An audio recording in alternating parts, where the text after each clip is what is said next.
Neat paper లీకేజీలకు వ్యతిరేకంగా యువత చేస్తున్నటువంటి పోరాటానికి తెలుగు ఇండస్ట్రీ నుంచి పెద్దగా స్పందించిన వాళ్ళు ఎవరు కూడా కనిపించట్లే, ఒక ప్రకాష్ రాజు గారు తప్ప. తర్వాత నిన్న డైరెక్టర్ శేఖర్ కమ్ముల గారు మద్దతు ప్రకటించారు. అంతే, టాలీవుడ్ నుంచి ఇద్దరు మద్దతు ప్రకటించారు. మిగతా వాళ్ళంతా కూడా పాపం చాలా బిజీగా ఉన్నారేమో. ఎందుకంటే వాళ్ళకి కావాల్సింది వాళ్ళు చేసుకుంటున్నారు. వాళ్ళకి ప్రజాస్వామ్యంతో, ప్రజల సమస్యలతో, విద్యార్థుల సమస్యలతో ఎటువంటి సంబంధం లేదు. కానీ వాళ్ళని మాత్రం రెచ్చగొడతారు. మా సినిమాలు చూడండి, మా సినిమాలు హిట్ చేయండి అని చెప్పేసి మాత్రం రెచ్చగొడతారు. కానీ వాళ్ళకి బాధ వచ్చినప్పుడు మాత్రం ఏ సినీ హీరో కానీ డైరెక్టర్ కానీ స్పందించరు. అలాంటి దౌర్భాగ్యమైన పరిస్థితి ఉంది టాలీవుడ్. ఒక టాలీవుడే కాదులే, మిగతా అన్ని చోట్ల కూడా అలానే ఉంది. ఎందుకో మరి అంత భయం వాళ్ళకి. విద్యార్థులు లేవనెత్తుతున్నటువంటి డిమాండ్లలో న్యాయం ఉంది కదా. వారి పోరాట స్ఫూర్తికి చేతులెత్తి నమస్కరిస్తున్నారని చెప్పేసి భావోద్వేగంతో స్పందించాడు శేఖర్ కమ్ముల గారు. దీనికి సంబంధించి సోషల్ మీడియాలో ఆయన చేసినటువంటి పోస్ట్ కూడా చాలా ఇంట్రెస్ట్గా మారింది.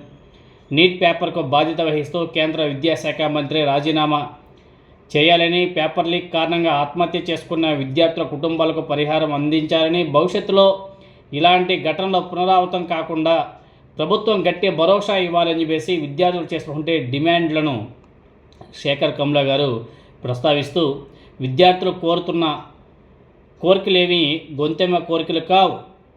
ఇలాంటి చిన్న డిమాండ్లను సాధించుకోవడానికే లక్షల మంది విద్యార్థులు రోడ్ల మీదకు వచ్చి లాఠీ దెబ్బలు తింటున్నారు. ఇంకా రక్తం మూడుస్తూ పోరాటం చేయాల్సిన పరిస్థితి రావడం మీద ఆవేదన కూడా వ్యక్తం చేశాడు శేఖర్ కమ్ముల గారు. తిండి నిద్రను పక్కన పెట్టి దెబ్బలను తట్టుకుంటూ రాత్రి పగలు అనే తేడా లేకుండా యువత ఉద్యమిస్తుంటే పాలకులంతా కూడా నిద్రపోతున్నారు. వారు ప్రభుత్వం నుంచి కోరుకున్నది ఏమిటి? వాళ్ళు అడుగుతున్నది ఏమిటి? జవాబుదారితనమే కదా, అందులో న్యాయం ఉంది కదా.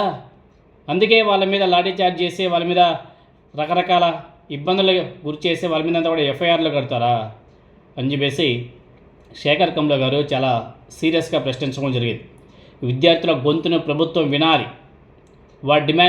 వారి విద్యార్థులు ఏదైతే డిమాండ్ చేస్తున్నారో ఆ డిమాండ్ మీద స్పందించి భరోసా కల్పించాల్సిన బాధ్యత ప్రభుత్వాల మీద ఉంది.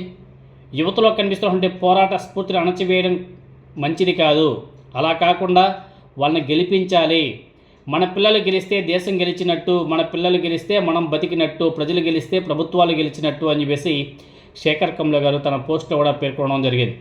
చివరగా జంజీ యువతను ఉద్దేశిస్తూ, డియర్ జంజీ, మీరు చేస్తున్న ఈ పోరాటానికి చేతులెత్తి దండం పెడుతున్నాను, నేను సెల్యూట్ చేస్తున్నాను అని చెప్పేసి విద్యార్థుల ఉద్యమానికి సంఘీభావం ప్రకటించాడు శేఖర్ కమ్ముల గారు. ఇలాంటి సంఘటనలు జరగకుండా చూడాల్సిన బాధ్యత కేంద్ర ప్రభుత్వాల మీద ఉంది, రాష్ట్ర ప్రభుత్వాల మీద ఉంది. కాబట్టి విద్యార్థులకి ఇంకా సపోర్ట్ కావాలి. మిగతా వాళ్ళు కూడా ఇలానే స్పందించాలి అని చెప్పేసి మనస్ఫూర్తిగా కోరుకుంటున్నాం.